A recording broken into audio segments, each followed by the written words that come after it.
નમસ્કાર વિદ્યાર્થી મિત્રો, આજના વિડિયો લેક્ચરમાં ધોરણ 10 વિજ્ઞાનના બધા વિદ્યાર્થી મિત્રોનું સ્વાગત કરું છું. મિત્રો, આપણે વિજ્ઞાનના ગયા લેક્ચરમાં અવરોધ કોને કહેવાય અને અવરોધકતા કોને કહેવાય તેના વિશે જોયું હતું. અવરોધના સૂત્ર પરથી આપણને અવરોધકતાનું સૂત્ર મળ્યું હતું મિત્રો, તમને યાદ હશે.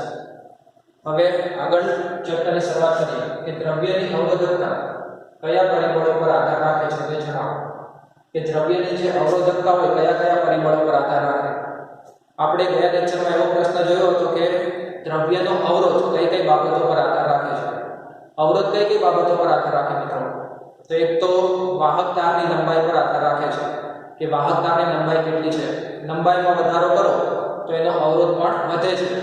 એટલે વાહક તારનો અવરોધ એ લંબાઈના સમપ્રમાણમાં હોય એવું સૂત્ર આપણે મેળવ્યું હતું. તમને ખબર હશે કે r ચાલે છે l. આવી રીતે મિત્રો આપણે સૂત્ર મેળવ્યું હતું, તમને ખબર હશે. r ચાલે છે l કે દ્રવ્યનો અવરોધ એ લંબાઈના સમપ્રમાણમાં હોય છે.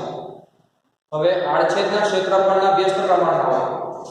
દ્રવ્યનો અવરોધ આડછેદના ક્ષેત્રફળના વ્યસ્ત પ્રમાણમાં, એટલે r ચાલે છે 1/l કે વાહક તારનું જે આડછેદનું ક્ષેત્રફળ છે એના વ્યસ્ત પ્રમાણમાં. એટલે ક્ષેત્રફળ જેટલું વધારે હોય, આડછેદનું ક્ષેત્રફળ જેટલું વધારે હોય એટલો અવરોધ કેવો થતો જાય? ઓછો થતો જાય. અને આડછેદનું ક્ષેત્રફળ ઓછું હોય તો અવરોધ વધતો જાય છે. બંને વચ્ચે વ્યસ્ત સંબંધ છે. આ બંને સૂત્રને આપણે સાથે લખીએ તો આ રીતે સૂત્ર મેળવ્યું. l અંશમાં છે અને l છેદમાં, એટલે r ચાલે છે l/a. હવે આ સમપ્રમાણતાની નિશાની દૂર કરવી હોય તેના માટે આપણે અચળાંક મૂકી દીધો. તો આવો ρ l/a. આ જે ρ છે તે શું કહેવાય મિત્રો? દ્રવ્યની અવરોધકતા કહેવાય. આ બધું આપણે ગયા લેક્ચરમાં ભણી ગયા છીએ. કે દ્રવ્યનો અવરોધ શેના પર આધાર રાખે? અવરોધ એ વાહક તારની લંબાઈ પર આધાર રાખે છે, વાહક તારના આડછેદના ક્ષેત્રફળ પર આધાર રાખે છે અને તાપમાન પર આધાર રાખે છે. આટલી બાબતો પર વાહક તારનો અવરોધ, દ્રવ્યનો અવરોધ આધાર રાખે. હવે અવરોધકતા શેના પર આધાર રાખે? તો સૌથી પહેલા તો દ્રવ્યના પ્રકાર પર. કે કોઈ પણ દ્રવ્ય છે એ કયા પ્રકારનું બનેલું છે તેના પર આધાર રાખે છે. બીજું દ્રવ્યના તાપમાન પર, કે તાપમાન કેટલું છે તેના પર આધાર રાખે. અને અમુક અંશે તેના પર લાગતા દબાણ પર. આ ત્રણ બાબતો પર અવરોધકતા આધાર રાખે છે. કઈ ત્રણ બાબતો પર આધાર રાખે મિત્રો? એક તો દ્રવ્યના પ્રકાર પર, કે દ્રવ્ય શેમાંથી બનેલું છે. ધાતુ હોય તો ધાતુ છે અથવા તો મિશ્ર ધાતુ છે એના પર આધાર રાખે, એટલે દ્રવ્યના પ્રકાર પર. પછી દ્રવ્યના તાપમાન પર, કે કેટલા તાપમાને વિદ્યુત પ્રવાહનું વહન થાય છે એના પર આધાર રાખે. અને તેના પર લાગતા દબાણ પર. આ ત્રણ બાબતો પર આધાર રાખે છે. તાપમાન વધારવાથી ધાતુ પદાર્થોની અવરોધકતા વધે છે. કે જેટલું તાપમાન વધારે મિત્રો એટલો અવરોધકતામાં વધારો થાય. હવે અવરોધકતામાં વધારો થશે તો એમાંથી વહેતા વિદ્યુત પ્રવાહનું પ્રમાણ કેવું થઈ જાય? ઓછું થઈ જાય. કે તાપમાન વધવાથી પદાર્થોની અવરોધકતા વધે છે, જ્યારે અર્ધવાહકોની અવરોધકતા ઘટે છે. કે તાપમાન વધારે એટલે ધાતુ પદાર્થોની અવરોધકતા વધે. ધાતુ પદાર્થોની અવરોધકતા વધે છે, પણ જે અર્ધવાહકો હોય અર્ધવાહકોની અવરોધકતા શું થાય? ઘટે છે. આ લાઈન ખાસ યાદ રાખજો મિત્રો. કે તાપમાન વધારવાથી ધાતુ પદાર્થો હોય તો એની અવરોધકતા વધે, પણ અર્ધવાહક પદાર્થો હોય અર્ધવાહક પદાર્થોની અવરોધકતા ઘટે છે, ઓછી થાય છે.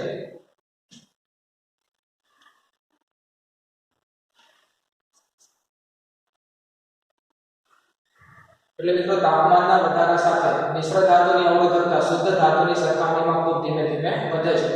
કે જે રીતે આપણે તાપમાન વધારીએ એમ મિશ્ર ધાતુની જે અવરોધકતા હોય એ શુદ્ધ ધાતુની સરખામણીમાં એ ધીમે ધીમે વધે. શુદ્ધ ધાતુ હોય તો એની અવરોધકતા ખૂબ જ વધી જશે તાપમાન વધારો એટલે તરત. પણ મિશ્ર ધાતુ હોય તો એમાં તાપમાન વધારો તો એની અવરોધકતા શુદ્ધ ધાતુની સરખામણીમાં ધીમે ધીમે વધે છે. એમાં ખૂબ ઝડપથી વધારો નહીં થાય. શુદ્ધ ધાતુમાં ઝડપથી વધારો થશે, પણ મિશ્ર ધાતુ હોય તો એમાં ધીમે ધીમે વધારો થશે. આથી કહી શકાય કે મિશ્ર ધાતુઓની અવરોધકતા શુદ્ધ ધાતુની અવરોધકતા કરતાં 100 ગણી હોવાથી તે તાપમાનથી લગભગ સ્વતંત્ર હોય છે. કે મિશ્ર ધાતુની જે અવરોધકતા છે શુદ્ધ ધાતુની અવરોધકતા કેટલી છે? લગભગ 100 ગણી છે. મિશ્ર ધાતુની અવરોધકતા એ શુદ્ધ ધાતુ કરતાં કેટલી મિત્રો? 100 ગણી. આટલી બધી વધારે હોવાથી તે તાપમાનથી કેવી કહેવાય? સ્વતંત્ર છે. એટલે તાપમાનની વધારે અસર મિશ્ર ધાતુ પર થતી નથી. તાપમાનથી સ્વતંત્ર કહી શકાય.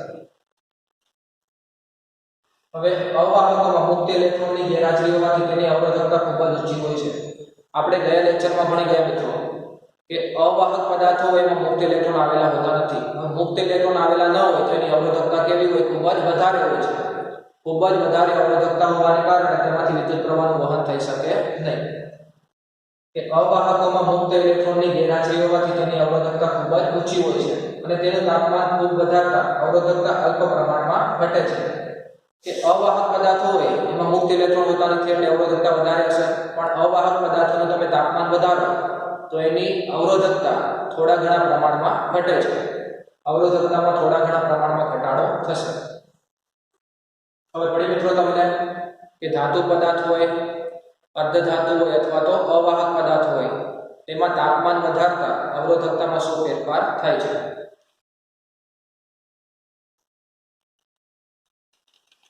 હવે આગળનો પ્રશ્ન જોઈએ મિત્રો કે વાહકનો અવરોધ કઈ બાબતો પર આધાર રાખે છે? અવરોધ કઈ બાબતો પર આધાર રાખે? તો મિત્રો વાહક તારનો અવરોધ કઈ બાબતો પર આધાર રાખે આપણે ગયા લેક્ચરમાં ચર્ચા કરી ગયા છે. ફરીથી એક વખત જોઈ લઈએ કે વાહક તારનો અવરોધ એ વાહક તારની લંબાઈ પર આધાર રાખે છે. પછી હમણાં મેં તમને કીધું મિત્રો કે R ચાલે છે L, એટલે વાહક તારની લંબાઈ વધારો તો અવરોધમાં વધારો થશે. એટલે વાહક તારની લંબાઈ પર આધાર રાખે. બીજું, વાહક તારના આડછેદના ક્ષેત્રફળ પર આધાર રાખે છે. R ચાલે છે 1/L, વાહક તારના આડછેદનું ક્ષેત્રફળ. બંને વચ્ચે વ્યસ્ત સંબંધ છે. અવરોધ અને વાહક તારના આડછેદનું ક્ષેત્રફળ બંને વચ્ચે વ્યસ્ત સંબંધ. કે જેટલું તમે આડછેદનું ક્ષેત્રફળ વધારો એટલો અવરોધ ઓછો થશે અને આડછેદનું ક્ષેત્રફળ ઘટાડો તો અવરોધ વધી જાય છે. એટલે વાહક તારના આડછેદના ક્ષેત્રફળ પર પણ આધાર રાખે છે. એના પછી વાહકના દ્રવ્યની જાત પર, કે વાહક તાર કયા દ્રવ્યમાંથી બનાવેલો છે એ દ્રવ્યના પ્રકાર પર, દ્રવ્યની જાત પર આધાર રાખે છે.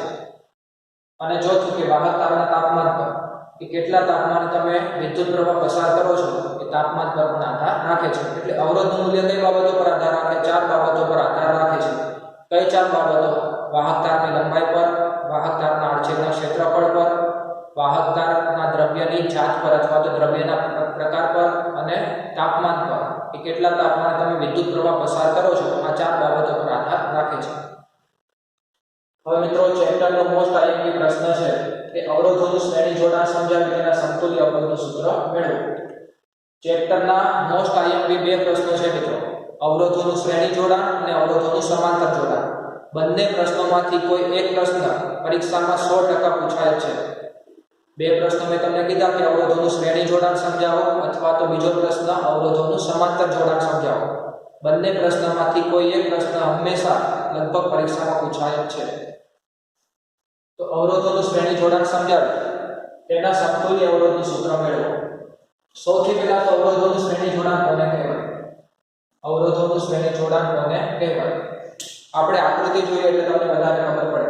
અહીંયા વિદ્યુત પરિપથ આપેલો છે, વિદ્યુત પરિપથ પરથી તમને ખબર પડી જશે અવરોધોનું શ્રેણી જોડાણ કોને કહેવાય. તો મિત્રો જો આ પરિપથ આપેલો છે, પરિપથના 2 બિંદુઓ, આ A બિંદુ અને આ B બિંદુ. પરિપથના 2 બિંદુઓ વચ્ચે એક કરતા વધારે અવરોધ આપણે જોડેલા છે. અહીંયા 3 અવરોધ જોડેલા છે મિત્રો. પહેલા અવરોધને R1 નામ આપી દીધું, બીજા અવરોધને R2 નામ આપ્યા અને ત્રીજા અવરોધને R3 નામ આપેલા છે. કે પરિપથના 2 બિંદુઓ વચ્ચે એક કરતા વધારે અવરોધ એવી રીતે જોડવામાં આવે કે જેથી વિદ્યુત પ્રવાહને વહેવા માટે એક જ માર્ગ ઉપલબ્ધ હોય. અહીંયા તમે જોઈ શકો છો મિત્રો, વિદ્યુત પ્રવાહને વહેવા માટે એક જ માર્ગ છે, બીજો કોઈ માર્ગ છે નહીં. એક જ માર્ગે વિદ્યુત પ્રવાહનું વહન થાય છે. કે દરેક અવરોધમાંથી વહેતો વિદ્યુત પ્રવાહ સમાન છે અને વિદ્યુત પ્રવાહને વહેવા માટે એક જ માર્ગ ઉપલબ્ધ છે. હવે અવરોધોને કેવી રીતે જોડેલા છે મિત્રો? એક અવરોધના છેડા સાથે બીજો અવરોધ જોડેલો છે અને બીજા અવરોધના છેડા સાથે ત્રીજો અવરોધ જોડેલો છે. એટલે વિદ્યુત પ્રવાહને વહેવા માટે એક જ માર્ગ ઉપલબ્ધ છે. તો આવી રીતે અવરોધોનું જોડાણ કરવામાં આવે તો એને અવરોધોનું શ્રેણી જોડાણ કહેવાય. ખબર પડી ગઈ મિત્રો? કે 2 કે તેથી વધારે અવરોધોને શ્રેણીમાં જોડેલા ત્યારે જ કહેવાય કે જ્યારે તેમને ક્રમશઃ એકના છેડા સાથે બીજાનો છેડો જોડી, એક અવરોધ છે, એકના છેડા સાથે તમારે બીજા અવરોધનો છેડો જોડવાનો છે.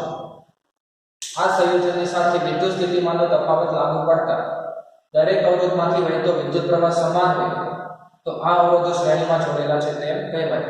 તમારે ખાલી એટલું યાદ રાખવાનું મિત્રો કે પરિપથના 2 બિંદુઓ વચ્ચે એક કરતા વધારે અવરોધ એવી રીતે જોડવામાં આવે કે જેથી પરિપથમાંથી વહેતો વિદ્યુત પ્રવાહ સમાન હોય કે દરેક અવરોધમાંથી વહેતો વિદ્યુત પ્રવાહ કેવો હોય સમાન હોય અને વિદ્યુત પ્રવાહને વહેવા માટે એક જ માર્ગ ઉપલબ્ધ હોય અહીંયા વિદ્યુત પ્રવાહને વહેવા માટે એક જ માર્ગ ઉપલબ્ધ છે અને દરેક અવરોધમાંથી પસાર થતો વિદ્યુત પ્રવાહ કેવો છે સમાન છે તો અહીંયા અવરોધોને શ્રેણીમાં જોડેલા છે તેમ કહેવાય ખબર પડી ગઈ મિત્રો એટલે શ્રેણીમાં જોડેલા ક્યારે કહેવાય કે એક અવરોધના છેડા સાથે બીજો અવરોધ જોડેલો હોય અને બીજા અવરોધના છેડા સાથે ત્રીજો અવરોધ જોડેલો છે એટલે દરેક અવરોધમાંથી પસાર થતો વિદ્યુત પ્રવાહ સમાન છે એટલે આપણે કહી શકીએ કે અહીંયા અવરોધ શ્રેણીમાં જોડેલા છે ખબર પડી ગઈ મિત્રો વ્યાખ્યામાં તમને મોસ્ટ આઈએમપી પ્રશ્ન છે એટલે ખૂબ જ ધ્યાનથી સમજજો તમે ફરીથી એક વખત આપણે જોઈ લઈએ કે અવરોધોનું શ્રેણી જોડાણ કોને કહેવાય કે બે અથવા તો બે કરતા વધારે અવરોધ એવી રીતે જોડેલા હોય કે એકના છેડા સાથે બીજાનો છેડો જોડીને એવી રીતે ગોઠવણી કરેલી હોય કે દરેક અવરોધમાંથી વહેતો વિદ્યુત પ્રવાહ કેવો હોય સમાન હોય તો અવરોધોને શ્રેણીમાં જોડેલા છે તેમ કહેવાય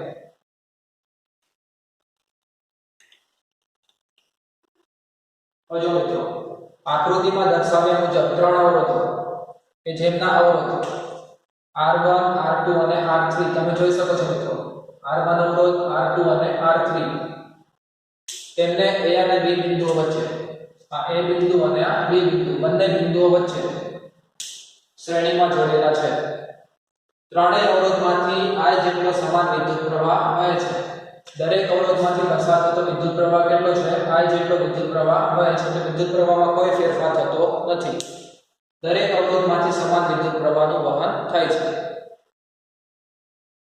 પરંતુ લાગુ પડેલ વોલ્ટેજ V દરેક અવરોધના બે છેડા વચ્ચે બદલાય છે મિત્રો અહીંયા એક બાબત ખાસ ધ્યાનમાં રાખજો અહીંયા વિદ્યુત પ્રવાહનું મૂલ્ય તો સમાન છે દરેક અવરોધમાંથી વહેતા વિદ્યુત પ્રવાહનું મૂલ્ય સમાન છે પણ વિદ્યુત સ્થિતિમાનનો તફાવત દરેક અવરોધના બે છેડા વચ્ચેનો વિદ્યુત સ્થિતિમાનનો તફાવત બદલાય છે અહીંયા R1 અવરોધ છે તેના બે છેડા વચ્ચેનો વિદ્યુત સ્થિતિમાનનો તફાવત આપણે V1 લીધો R2 ના બે છેડા વચ્ચેનો વિદ્યુત સ્થિતિમાનનો તફાવત V2 અને R3 ના બે છેડા વચ્ચેનો વિદ્યુત સ્થિતિમાનનો તફાવત V3 એટલે ટૂંકમાં તમારે એટલું યાદ રાખવાનું શ્રેણી જોડાણમાં દરેક અવરોધમાંથી વહેતો વિદ્યુત પ્રવાહ સમાન હોય પણ અવરોધના બે છેડા વચ્ચેનો વિદ્યુત સ્થિતિમાનનો તફાવત એટલે કે વોલ્ટેજ એ અલગ અલગ હોય છે વોલ્ટેજનું મૂલ્ય બદલાશે પણ વિદ્યુત પ્રવાહનું મૂલ્ય સમાન રહેશે ખબર પડી મિત્રો આ એક જ લાઈન તમારે ખાસ યાદ રાખવાની છે કે શ્રેણી જોડાણમાં દરેક અવરોધમાંથી વહેતો વિદ્યુત પ્રવાહ સમાન છે પણ અવરોધના બે છેડા વચ્ચેનો વિદ્યુત સ્થિતિમાનનો તફાવત એટલે કે વોલ્ટેજનું મૂલ્ય બદલાશે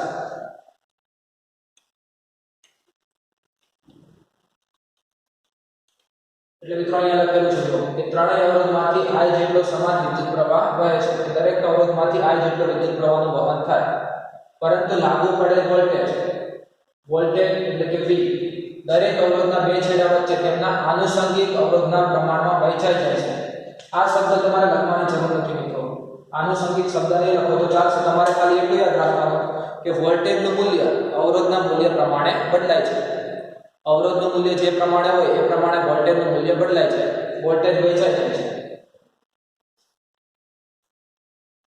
ખબર પડી ગઈ મિત્રો તમને વિદ્યુત પ્રવાહનું મૂલ્ય સમાન હશે પણ વોલ્ટેજનું મૂલ્ય એ અવરોધના મૂલ્ય પર આધાર રાખે કે અવરોધ પ્રમાણે વોલ્ટેજનું મૂલ્ય વહેંચાઈ જાય છે અવરોધો R1 R2 અને R3 ના બે છેડા વચ્ચેના વિદ્યુત સ્થિતિમાનના તફાવત અનુક્રમે V1 V2 અને V3 હોય તો કુલ વિદ્યુત સ્થિતિમાન V બરાબર V1 V2 V3 મિત્રો આપણે આકૃતિમાં જોયું આપણે પરિપથની અંદર જોયું કે R1 ના બે છેડા વચ્ચેનો વિદ્યુત સ્થિતિમાનનો તફાવત કેટલો છે V1 R2 ના બે છેડા વચ્ચેનો વિદ્યુત સ્થિતિમાનનો તફાવત V2 અને R3 ના બે છેડા વચ્ચેનો વિદ્યુત સ્થિતિમાનનો તફાવત V3 તો અહીંયા કુલ વિદ્યુત સ્થિતિમાનનો જે તફાવત છે અહીંયા કુલ વિદ્યુત સ્થિતિમાનનો તફાવત એ અહીંયા જે V1 V2 અને V3 છે એના સરવાળા જેટલો થાય એટલે આવી રીતે આપણે લખી શકીએ V બરાબર V1 V2 V3 ટૂંકમાં હું તમને સમજાવું મિત્રો ધારો કે અહીંયા કુલ વોલ્ટેજ 12 વોલ્ટ છે કેટલો છે મિત્રો 12 વોલ્ટ તો અહીંયા V1 V2 અને V3 નો સરવાળો કરો તો તમને કુલ 12 વોલ્ટ મળવા જોઈએ ધારો કે અહીંયા V1 3 વોલ્ટ છે V2 4 વોલ્ટ 4 ને 3 7 તો V3 કેટલા હશે 5 વોલ્ટ હોય એટલે બધાનો સરવાળો કરો તમે કેટલા થઈ જાય છે 12 વોલ્ટ થાય છે એટલે કે વિદ્યુત સ્થિતિમાનનો તફાવત અહીંયા V1 V2 અને V3 નો સરવાળો કરો એટલે કુલ વિદ્યુત સ્થિતિમાનનો તફાવત વોલ્ટેજ મળી જાય. એટલે શ્રેણી જોડાણની અંદર તમારે આ સૂત્ર ખાસ યાદ રાખવાનું છે. શ્રેણી જોડાણ માટે શું યાદ રાખવાનું મિત્રો તમારે કે V1 V2 V3 દરેકનો સરવાળો કરો તો તમને V કુલ વિદ્યુત સ્થિતિમાન મળે છે, કુલ વોલ્ટેજ તમને મળી જશે. હવે ત્રણ અવરોધ R1 R2 અને R3 ને બદલે એક જ અવરોધ RS પરિપથમાં જોડવામાં આવે અને તેમાંથી પણ પહેલા જેટલો વિદ્યુત પ્રવાહ વહેતો હોય તો RS ના શ્રેણી જોડાણનો સમતુલ્ય અવરોધ કહેવાય. આકૃતિ પરથી સમજીએ મિત્રો, પરિપથ પરથી. હવે જો મિત્રો આપણે શું કર્યું છે, આ મુખ્ય પરિપથ હતો આપણી પાસે. હવે આપણે શું કર્યું, R1 R2 R3 ત્રણ અવરોધના બદલે આપણે એક જ અવરોધ જોડેલો છે. એક જ અવરોધ પરિપથ આમાં જ છે મિત્રો, પરિપથમાં કોઈ ચેન્જીસ નથી. પણ શું કર્યું આપણે, અહીંયા ત્રણ અવરોધ જોડેલા હતા પણ અહીંયા ત્રણ અવરોધના બદલે માત્ર એક જ અવરોધ જોડેલો છે. એક જ અવરોધ RS ને એવી રીતે જોડવાનો કે જેથી પરિપથમાંથી વહેતો વિદ્યુત પ્રવાહ પહેલા જેટલો જ મળે. પરિપથમાં પહેલા જેટલો વિદ્યુત પ્રવાહ વહેતો તો વિદ્યુત પ્રવાહના મૂલ્યમાં કોઈ ફેરફાર થવો જોઈએ નહીં. તો જે RS છે એને આ ત્રણેય અવરોધનો સમતુલ્ય અવરોધ કહેવાય.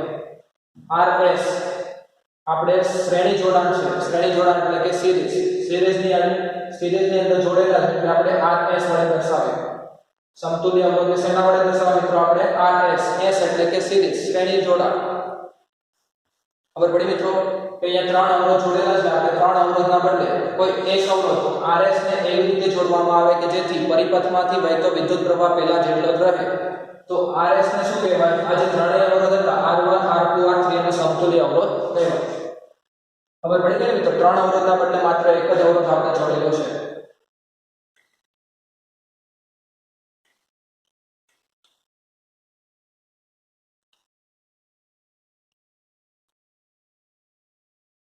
જો મિત્રો દરેક અવરોધ માટે સ્વતંત્ર રીતે ઓહમનો નિયમ લાગુ પડતા.